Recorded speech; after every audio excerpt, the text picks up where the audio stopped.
The last passenger. It was a late-night train. The kind of late night where the world is asleep and the only sound you can hear are the crickets and the occasional hoot of an owl. The train was almost empty. There was one passenger who got on at the last station, a tall guy with a backpack. He took the seat opposite me and fell asleep almost immediately. For a while it was just me and him in our own little bubble, me typing away on my laptop, him snoring softly. Then suddenly he stopped snoring. I looked up to see him rummaging through his backpack. He took out a crumpled piece of paper and started reading it over and over again. When he looked up, I noticed something strange. He was holding the paper like a ticket, so I asked him, "Rough night, mate." He looked at me, startled, and that's when I noticed the date on the ticket. If he bought a ticket 10 years ago, why did he only get on the train tonight? Was he planning something?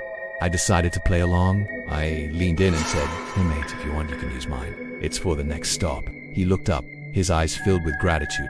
"Oh, that would be great, mate, thanks a lot." He took the ticket and walked towards the door. It was from 10 years ago. I looked back at the man who was now staring at the floor. Suddenly it all made sense. This wasn't just a man who'd lost his ticket. This was a man who'd lost his mind. "What?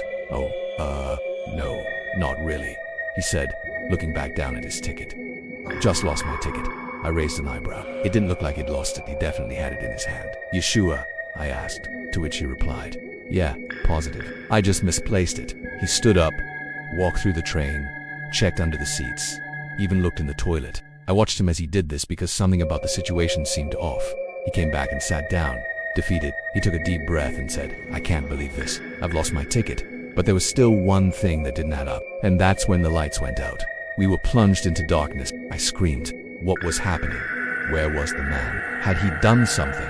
Just as suddenly as the lights went out, they came back on. I looked around. I was still sitting in the same place, but the man was gone. I looked down at the ticket in my hand. It wasn't a ticket, it was a boarding pass. I looked up at the CCTV screen. That's when I saw it. The screen was blank. Why was it showing nothing? I looked out the window. We were passing the last station.